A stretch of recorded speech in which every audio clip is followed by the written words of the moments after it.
My face turned blue. Lightning started flashing, thunder started clashing.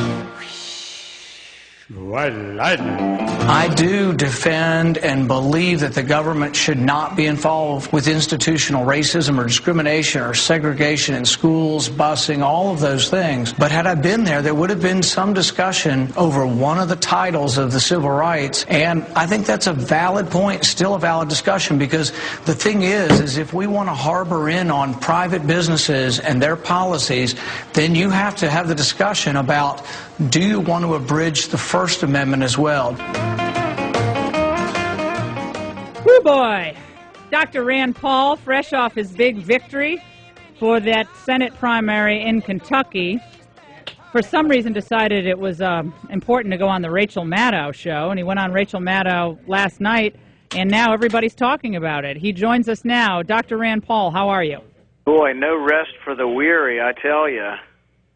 Well, what went down with this conversation? I mean, we heard part of what you said on NPR, and then we heard part of what you said on MSNBC about the Civil Rights Act and desegregation.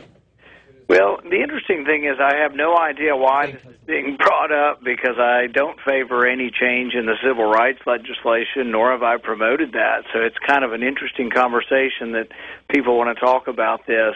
But, no, I have always been opposed my entire adult life to any type of institutional racism. I think it was, really an abomination that it took us the interesting thing is in Boston, we got rid of segregation and got rid of the problems with the Jim Crow laws in the 1840s. Took us another 120 years in the South to get rid of the Jim Crow laws. And I think that's sort of a stain and a blight on our history. And so, no, I've never really favored any change in the Civil Rights Act or any of that, but they have seemed to have unleashed some of the loony left on me. Let's play for you. This was a question that Rachel Maddow asked you, again, in this discussion of what you would have done if you were around during the debate about the Civil Rights Act and what private businesses can and cannot do.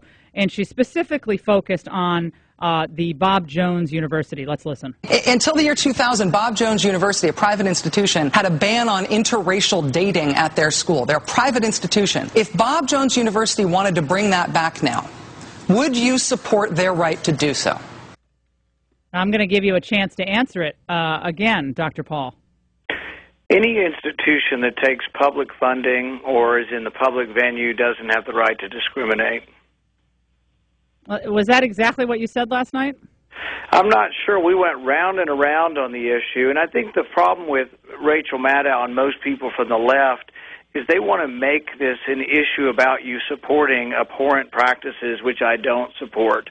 I don't support any kind of racism, any kind of discrimination, any kind of segregation, and I really think that it's a problem that it took so long in our country to even get there, William Lloyd Garrison is a real hero of mine. He was an abolitionist who fought for 40 years before we finally convinced the government, to end slavery.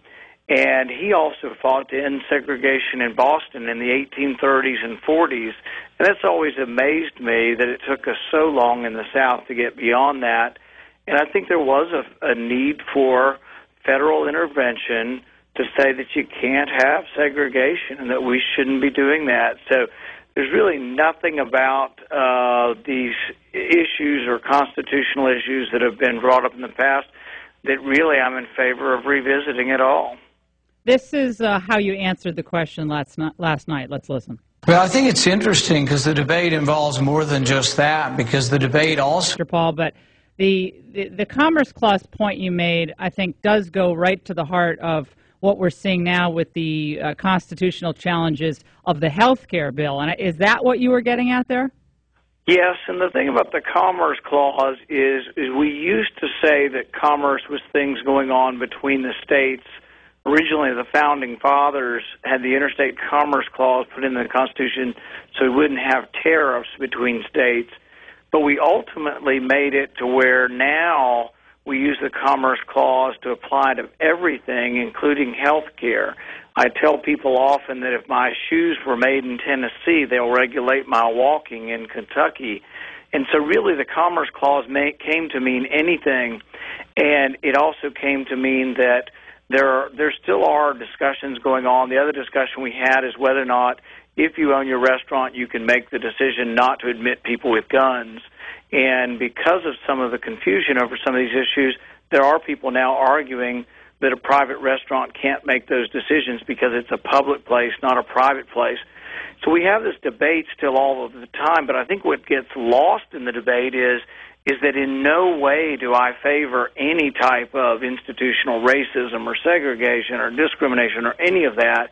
And I think that's what gets lost, and the left brings this up because they want to tar and feather the right and make them out to be something that we're not. Well, I think anytime you even, discuss the constitutional underpinnings of these big pieces of legislation, and you start talking about the intricacies of the debate and what the states were going through and the federal government's role, and you don't just unequivocally come out and say, what the left, and I would imagine most of America believes about, the Civil Rights Act, then they are going to use that. And that leads me to my next question, which is, why would you go on Rachel Maddow's show and think I said this, I said, who the heck's advising Dr. Paul? I got to call him up and tell him the show's to go on. I mean, why? I mean, I think Rachel Maddow, she represents her view, and I she represents it, and I think she tries to be, fair, I guess, to the extent that she's a liberal, but, what do you think you're going to get when you go on Rachel Maddow's show? That's the kind of questions you are going to get. You're right, and it was a poor political decision, probably won't be happening anytime in the near future.